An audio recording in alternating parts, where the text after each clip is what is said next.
Entre pétalos y gajos de pintura, la toma toda y la sumerge en movimiento constante para pintarnos la vida que caminamos, que gozamos, para luego regalarnos grandes pedazos de historia y de verdades, y luego la vuelve a tomar para trazar un cuerpo bello en una blanca manta o una escultura hambrienta de ojos, porque al fin y al cabo, él sabe que para eso nació y para eso vive.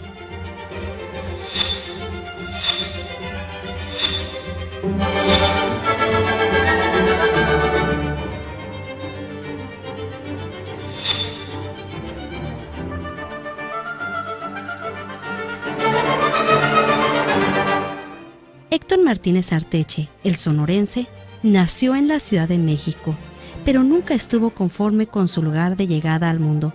Soñaba con un pequeño pueblo acogedor, y mientras encontraba sus sueños, su familia fue el pilar e impulso que lo llevó a tomar el camino de las artes visuales.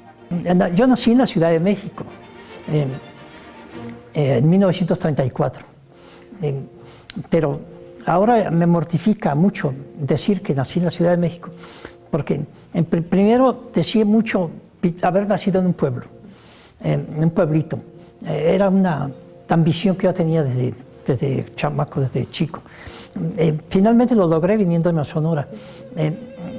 Y pues todo el mundo me conoce actualmente como el sonorense, no me conocen como alguien mexicano o de México o algo así, no, sino así se han expresado en muchas ocasiones como el sonorense. Y aquí pasaron muchos años para que me aceptaran, pero creo que ya me gané ¿cómo se dice? El derecho. Sí, haz de cuenta, ¿no? Que ya falta que me den los papeles de residencia. Mi padre nació en Venezuela, pero se nacionalizó mexicano, ¿no? Y mi mamá nació en Mazatlán. Los dos se conocieron en California, en Los Ángeles, allá se casaron. Mis dos hermanos mayores nacieron allá en Estados Unidos, ¿no? Ya murieron, ¿no? Ellos. Pero, y pues yo vine a nacer en México. Yo creo que me fabricaron en los Estados Unidos, porque más o menos el mismo año en que nací es que no se trasladaron acá. La vida le regaló dones especiales, mismos que descubrió desde muy temprana edad y fomentó gracias al apoyo de su padre. Pero esos dones le escondieron una verdad que hasta los 26 años le demostró que no era igual a todos, y el arte había sido hasta entonces su forma real de comunicación. Muy chico. Pero cuando estaba en la primaria, pues ¿qué serían? Quizás a los 8 años, 9. Recuerdo que les hacía los dibujos a mis compañeros, porque me daban algo de su lunch, o dulces, o no faltaba. Entonces, a cambio de eso, ellos encantados me pedían que... y luego, en una ocasión, hice un dibujo en el pizarrón.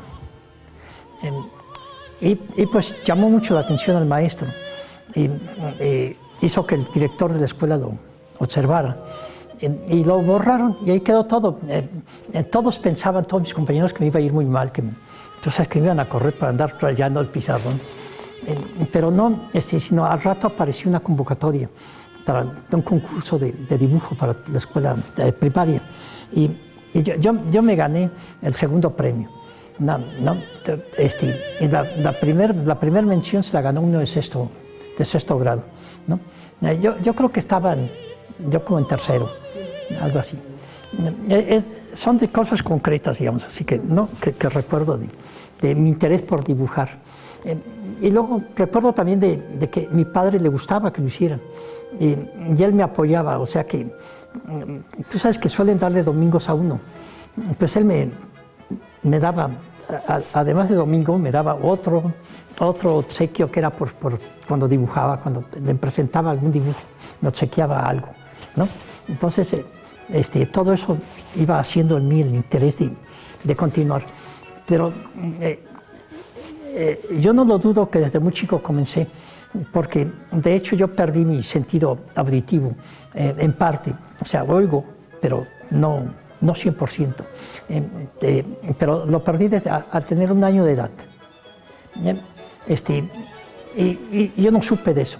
Yo conocí que estaba sordo, o casi sordo, hasta los 26 años, ¿no? Entonces, pero inconscientemente, la situación, yo creo que hacía que yo quizá tenía dificultad, no sé, hacía que me observara más, educara más los ojos y me expresara más dibujando que por otro recurso. O sea que como que fui acondicionándome o aprendiendo, ¿no? otras formas de comunicarme, ¿no? Y pues los mismos doctores cuando me dijeron que estaba yo sordo, no comprendían de por qué yo había hecho una carrera y era maestro de arte y en fin, todo lo que hacía, estando tan sordo. Y pues yo nunca lo supe y nunca aprendí alguna forma de comunicarme, sino que fue así inconsciente, porque lo vas adquiriendo. Entonces, pues claro, yo creo que entendía las expresiones, el movimiento, los labios, algo, pero sin conocerlo, ¿no? Sino que me fui acostumbrando a entender así, o sea que seguramente cuando me hablaban, además, bueno, no seguramente así sucede, cuando me hablan por atrás, a veces no me doy cuenta, no, tiene que ser fuerte el sonido. Pero de frente, pues sí estoy observando la expresión y eso es lo que me hace entender lo que no escuché, como que lo completo yo.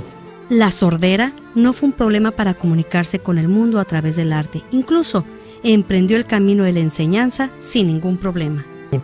Mi forma que yo me desenvolví toda mi vida fue así, proyectándome, ¿no? Visualmente, entendiendo y proyectándome. Luego, y en tiempo que yo estudié, pues no se apreciaban, o sea, no se atendía a esas situaciones. Ahora hay un niño sordo, le dan una enseñanza especial, o medio sordo, pero antes no, haz de cuenta que te desplazan, ¿no? Lo hacen a un lado. Yo recuerdo que yo lo que hacía, pero yo nunca supe por qué, pero yo lo hacía. Pues buscaba estar lo más temprano posible para estar al frente en la clase, ¿no? No siempre me tocaba, pero trataba de estar adelante. La otra cosa es de que iba estudiando, o sea, leyendo el programa, los libros, adelantándome, o sea que yo iba 2, 3 clases adelante, leyendo. Y yo creo que cuando venían las preguntas, por la expresión o por lo que sea, yo entendía por dónde iba y yo contestaba aquello, porque yo ya había estudiado aquello. Y creo que fue lo que me fue posible salir adelante. Y yo creí que así era toda la gente, o sea que a todos les pasaba lo mismo. Su necesidad de crear iba mucho más lejos que la pintura. La arquitectura y la arqueología eran disciplinas que necesitaba para complementar su vida. Había planeado no solo ser pintor, sino que yo quería ser arquitecto también. Quería también ser arqueólogo. Entonces me programé y voy a empezar a estudiar arte para que, o sea, entonces yo me sentía que ya no necesitaba estudiar arte, que yo era ya pintor. O sea, tendría que 11, 12 años, 13, yo era un pintor ya, pero nadie me lo iba a creer. Entonces dije, voy a tener que estudiar para que me crean que sí soy. Entonces allí fue que me metí a San Carlos, a la UNAM, a estudiar, ¿no? Hacer la carrera. Haciendo la carrera planeé, ¿no? Hasta el tercer año, voy o sea, yo estaba estudiando secundaria cuando comencé la carrera. Entonces, al tercer año de la carrera, yo iba a terminar la secundaria y de ahí iba a comenzar la prepa. Pero me metí a hacer arqueología paralelamente y llevaba la de arte. Ya estaba yo en cuarto año de arte, primero de arqueología, ¿no? y a iniciar prepa. Pues ya te imaginarás las dificultades, pero a que finalmente tuve que renunciar a continuar. Mi plan era terminar a los 2 años la carrera de arte, terminar la preparatoria y comenzar arquitectura, ¿no? Entonces iba a ser yo arqueólogo, entonces era 2 años de carrera de ecología, ¿no? Entonces hice nomás 1 año.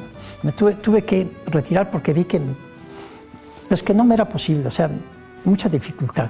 Entonces, pero no sabía que era por el oído.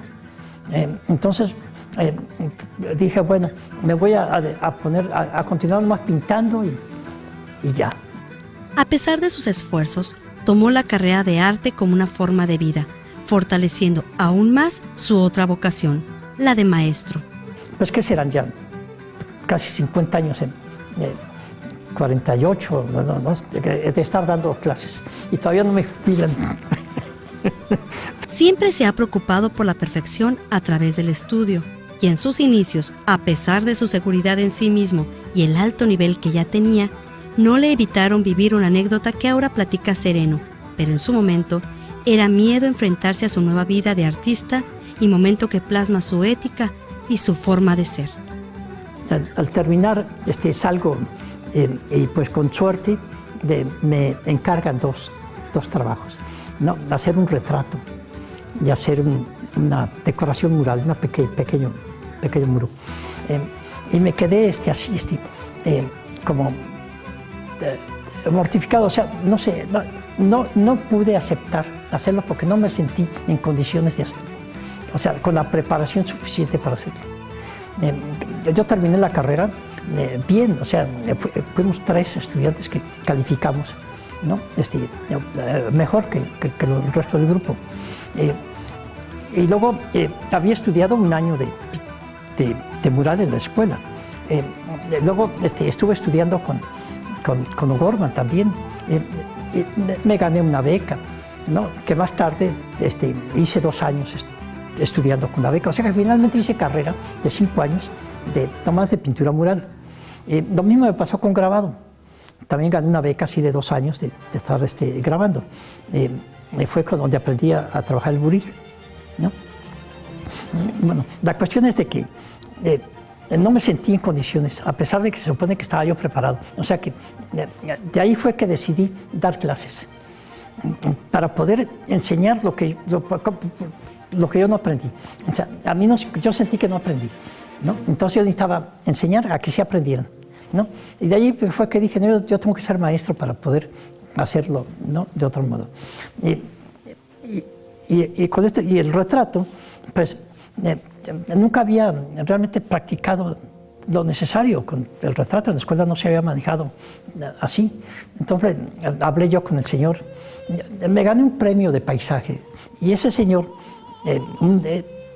Margoli se apellidaba, me compró el paisaje del premio y me invitó a su casa a que le instalara, que le ayudara a instalar el cuadro, ¿no? Entonces, fui a su casa y le ayudé. Y entonces ella me dice, mira, yo te invité que vinieras acá con el pretexto pero lo que quería es que conocieras a mi mujer, porque quiero que le hagas un retrato, ¿no? Y ahí la conocí y todo, pero no pude aceptar, ¿no? El retrato, ¿no? O sea que lo que no podía aceptar era cobrar una cantidad de dinero sin estar seguro de lo que les iba yo, ¿no? a entregar. Pensé que me voy a timar, o no sé. O sea, no podía comprometerme, no estaba yo seguro de si valía mi trabajo, si podía cobrar. Entonces le dije, bueno, voy a prepararme un poco más. Y si para entonces, cuando yo esté listo, le voy a preguntar si todavía lo quiere. Y si lo quiere, se lo hago, ¿no? Y si no, pues está bien, está perfecto, ahí quedamos, ¿no? Entonces pasaron 8 años en que estuve estudiando por mi cuenta, ¿no? Ahí estudié restauración, técnica de los procedimientos, todo por mi cuenta. Fui estudiando museografía, muchas otras, ¿no? Actividades que se relacionan. Estuve estudiando arquitectura, pero sin entrar a la escuela, sino por mí mismo. Que finalmente he hecho muchos proyectos de arquitectura, pero no tengo ninguna credencial, ¿no? Los he hecho y otros arquitectos lo han desarrollado. He participado en un concurso de arquitectura, o sea, haz de cuenta, he trabajado auxiliando, o sea, en lo estético, en algunos, ¿no? Arteche descubrió que no solo los estudios le alimentarían la creatividad, Era necesario también conocer más obras, apreciar a otros artistas, reencontrarse con Rembrandt, salir al mundo para comérselo y transformarlo en arte. Y así decidió hacer un viaje al extranjero. Arteche fue de los, si no el primero que despuntó, ¿no? Que se fue a San Francisco. Y en los años, yo creo que fue en los años 50, 60, cuando Arteche, él fue el fundador aquí de la escuela, ¿no? De arte, ¿no? Y cuando él se fue a San Francisco a prepararse, pues él hizo él empezaba, pero en aquel entonces empezaban todos los grandes aquí, pero él salió de aquí. Que yo pienso que a los artistas en ese entonces les hacía falta salir de Hermosillo, ¿no? Tener más cultura general, ¿no? Y aprender más de los grandes, ver grandes obras. Y a Arteche le sirvió mucho irse de aquí, porque yo he visto unos cuadros del puerto de San Francisco que son increíbles de Arteche. Y fue ese tiempo que te digo que es muy, muy bonito, esa niebla del puerto de San Francisco que nadie la ha podido pintar. Fue necesario que hiciera un viaje al extranjero. O sea que a los 8 años, ahí fue donde maduró, haz de cuenta, aquello. Yo hice un viaje a los Estados Unidos y recorrí varios estados del norte. Yo no sé, yo creo que como 30 o 40 museos estuve recorriendo. Estuve 5 meses y medio, ¿no? en ese viaje. Finalmente, en el Metropolitano, en New York, en la sala de Rembrandt. A mí me interesaba mucho Rembrandt entonces, ¿no? Ya había pintado yo algunas obras siguiendo más o menos lo que yo creía que cómo lo podría haber pintado Rembrandt, ¿no? Hice numerosas obras. Es más, hay una serie que la llamé Hambre, y esa serie la hice con ese propósito de hacerlo como a lo que yo entendía que Rembrandt pudo haber pintado. Yo nomás conocía ilustraciones de libro, ¿no? Pero nadie me había dado orientaciones al respecto. Nada más que ya en el museo, viendo los originales, ahí sí pude percibir, ¿no? Cómo es que los pintó. Y no andaba yo muy lejos. Pero se me ocurrió hacer lo siguiente. Te lo platico porque para mí fue muy importante, muy interesante. Me paré en medio de la sala que está dedicada a Rembrandt, que hay puras obras de él, de solo él, una sala completa. Entonces, imaginariamente, quité un cuadro, ¿no? Lo quité de la sala, uno de sus cuadros, y puse uno mío, ¿no? Ahí. Hice la observación y el cuadro mío se sostenía perfectamente. No era un parche, no era algo que decías esto está mal pintado o esto está débil o esto no corresponde, ¿no? Tú sabes, no, sino que perfecto. Entonces ahí fue donde entendí que yo estaba ya pintando bien y que mi pintura valía, donde ya podía ponerle precio. Arteche, originario de la Ciudad de México, se queda a vivir aquí. Y cuando empezamos a analizar su obra, en cualquiera de las expresiones, me refiero a escultura, a grabado, a pintura, a instalación inclusive, te das cuenta que es un personaje que domina básicamente todo, que tiene una habilidad extraordinaria, no solamente creativa, sino también para poder repartir, para poder compartir lo que él conoce. Para Héctor Martínez Arteche, no le es fácil hablar del tema del precio de sus cuadros y al respecto tiene anécdotas que recuerda con cariño. Sigue siendo difícil, o sea hay cuenta como que es un producto que entra en el mercado como de la oferta y demanda, o sea que son varios aspectos que tienes que considerar, no es solo el que hiciste una buena pintura.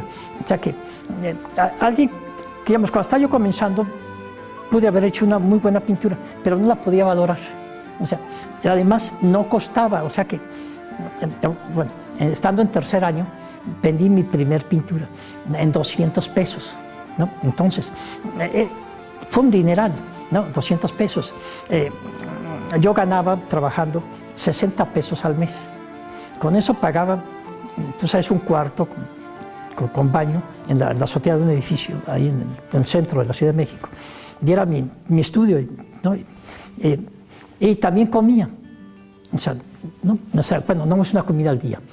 Podía tener desayuno y cena o una comida, pero los 30 pesos. No podía tener las 3 comidas, no alcanzaba para eso, ¿no?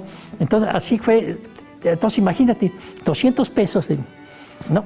Pues era dinero. Entonces, Ignacio Asunción era el director de la escuela, el escultor, ¿no? Yo lo admiro mucho, de cuenta, él siempre me demostró mucho cariño también, ¿no? Mucha atención, ¿no? Así muy particular. Él buscó, persiguió la obra, ¿no? Cuando se presentó ahí en el patio era un paisaje y lo compró. O sea, fue el que me pagó 200 pesos, ¿no? Ignacio Asunción. Pero yo creo que no habían transcurrido unos 6 meses. Cuando junto con otros compañeros fuimos al palacio a ver oficial mayor, algo así, ¿no? Por las cuestiones que andábamos nosotros tratando. Y veo mi cuadro en su oficina, ¿no?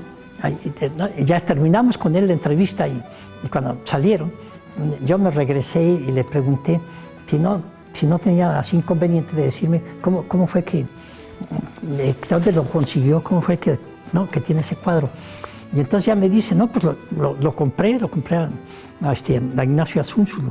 ¿Y puede decirme cuánto le pagó? No, claro, no hay inconveniente, te pagué 2,000 pesos.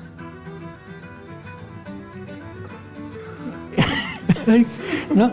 Entonces, bueno, ahí puedes ver cómo es lo difícil de cómo se manejan los valores, ¿no? Es muy difícil, ¿no? Entonces, y ya después, pues claro, me resultó difícil. Yo no podía vender nunca nada a un precio elevado, pero sí podía venderlos a muy bajo precio. Entonces, significa que tienes que abrir como un mercado, tiene que haber una demanda para tu obra. Entre más solicita tu obra, entre más, ¿no? Se vende, entonces va cotizándose más, como es cualquier producto. Entonces, de eso depende, ¿no? El que más tarde, pues un cuadro pueda costar mucho dinero. Y mucho dinero ahorita, por ejemplo, para mí puede significarlo, pero el que lo compra lo multiplica en otro mucho más que no es el que yo podría pretender alcanzar. Actualmente, o sea, en unos años así, yo he observado de un grabado, por ejemplo, que yo vendía en 300 pesos. En California se vendía a un precio y en Nueva York en otro. O sea, lo pude checar. Entonces, ese grabado que yo vendía aquí en 300, en Nueva York se vendía a $850. Pues las familias por lo general tienen pues que alguna empresa familiar, ¿no? Más bien es lo que se dedica el papá o la mamá, ¿no? Entonces en mi caso pues yo soy hija única, entonces no hay esta parte del hermano mayor o la hermana mayor que es la que no le destina, ¿no? Que se encargue y que pueda ayudar a sus demás hermanos o a la demás familia. Entonces yo con lo mismo que te comentaba de la pintura, también he dejado de lado esta parte de apoyar a mi papá con la cuestión de la venta, o hacerle una página de internet, ¿no? Promocionar que la obra pues vaya a diferentes galerías, hacer otro catálogo, ¿no? Como que hay muchos detalles que yo pues simplemente no me he ocupado de ellos, ¿no? Y que mi papá pues por lo mismo que él es el artista tampoco, ¿no? Entonces está como esto, o sea, pues aquí en la casa vivimos muy a gusto porque nosotros nunca hemos sido preocupados como que hay que vivir, ¿no? Como muy elite ni nada, simplemente hay que comer a gusto, ser felices y todo eso pues va viento en popa, ¿no? Va todo normal. Hasta este momento estudió, se formó y se comprometió para emprender su nueva vida y su consolidación como artista visual, sin imaginar que todo sería en el estado de Sonora. El viento es un caballo, óyelo como corre, por el mar, por el cielo.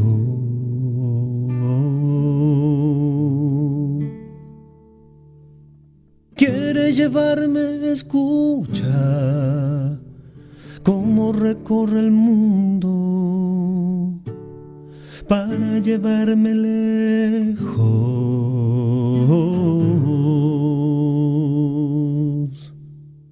Escóndeme en tus brazos por esta noche sola, mientras la lluvia rompe contra el mar y la tierra, su boca innumerable.